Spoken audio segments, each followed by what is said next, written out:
Firman Tuhan, sadarlah dan berjaga-jagalah, lawan musuh iblis berjalan keliling sama seperti singa yang mengaum-aum dan mencari orang yang dapat ditelannya. 1 Petrus 5 ayat 8. Penglihatan ini disampaikan oleh Tuhan untuk kita sekalian dan selamat menyaksikan. Penglihatan yang Tuhan sampaikan ini saya memberikan judul adalah gurita berkepala naga yang mengambil alih seluruhnya menjadi rancangan terakhir iblis menguasai dunia.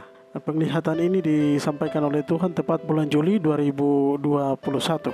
Penglihatan ini disampaikan oleh Tuhan lewat salah satu anak Tuhan tepat pada bulan yang lalu, yaitu Juli 2021 atau di tahun yang lalu. Ya, nampaknya saat itu di dalam keadaan tertidur. Memang kurang lebih beberapa waktu itu ada beberapa pesan Tuhan yang juga diperlihatkan kepada dia. Namun inilah yang hendak disampaikan dalam kesaksian ini bagi kita sekalian.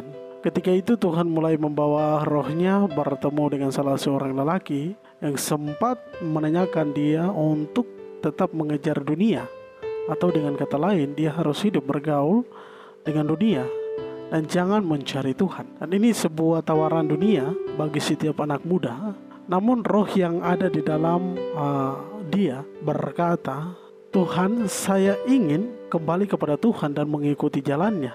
Lalu lelaki yang berkata itu, ia berkata, kalau demikian kau jangan lupa membawa firman Tuhan. Jika hendak kau ingin mengikut Tuhan. Jadi ini seperti Tuhan menyampaikan kepada dia untuk tetap melakukan apa yang menjadi kerinduan Tuhan. Lalu di situ Tuhan menyampaikan kepada dia lagi, dan seketika itu juga dia diberikan sebuah Alkitab untuk dipegang pada tangannya. Dan Tuhan mulai menuntun dia ke suatu tempat yang lain.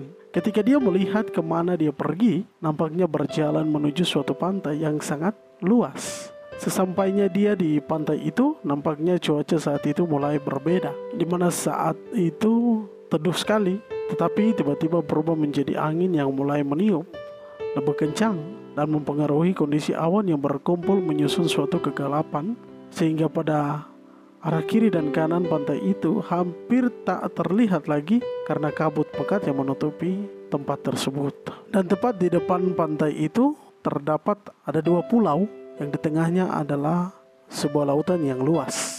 Namun dari tengah-tengah lautan itulah di mana Tuhan menunjukkan penglihatan atau menunjukkan kepada dia sesuatu yang tidak pernah dilihat sebelumnya. Dan keadaan pada saat itu pula terjadi kumpulan massa air pada pertengahan kedua pulau itu, dan air mulai bergerak membentuk suatu gerakan yang sungguh besar, kalau boleh diibaratkan seperti air mendidih. Dan makin lama kelamaan ketika dia menyaksikan hal itu, nampaknya dari dalam lautan itu keluarlah naga berwarna biru. Namun makin lama kelamaan sampai ketika binatang itu sampai kepada bagian atas dari air tersebut, maka wujud aslinya dari binatang itu adalah gurita berkepala naga. Bapak dan Ibu yang diberkati oleh Tuhan kita Yesus Kristus, dengan sangat kaget ketika dia melihat hal itu. Dan ketika binatang itu berdiri di atas lautan tersebut, dia melihat lagi binatang itu seperti menunggu sesuatu yang akan datang tepat di depan wajah binatang tersebut. Sehingga dia juga melihat binatang itu membuka mulutnya lebar-lebar untuk menelan segala sesuatu. Dan itu adalah sebuah benda-benda yang melayang-layang.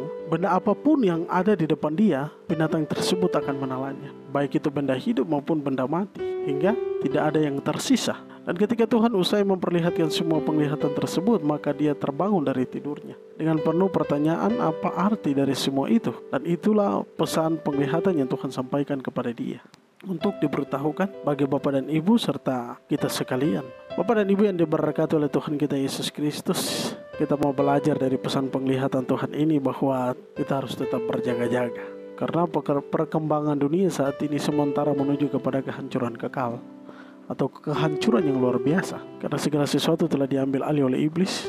Tujuannya cuma satu, adalah merubah fokus kita kepada Tuhan Yesus dan lebih kepada dunia, sehingga pada akhirnya kita akan binasa. Ini menjadi pesan penting bagi Bapak, Ibu, dan saudara-saudara sekalian, di mana segala sesuatu yang kita lihat hari-hari ini semua sudah terjadi dan tergenapi.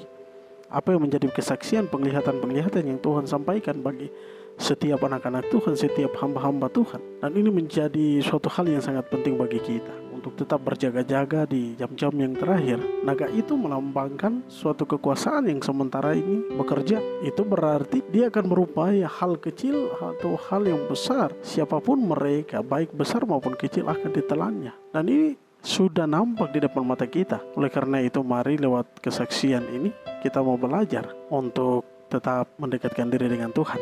Karena itu tujuan kita. Baik, terima kasih Bapak dan Ibu yang diberkati oleh Tuhan kita Yesus Kristus. Kiranya Tuhan yang mempunyai penglihatan ini memberkati kita. Firman Tuhan, kemudian daripada itu akan terjadi bahwa aku akan mencurahkan rohku ke atas semua manusia, maka anak-anak mulai laki dan perempuan akan bernubuat. Orang-orangmu yang tua akan mendapat mimpi, teruna-terunamu akan mendapat penglihatan-penglihatan. Yoel 2 ayat 28.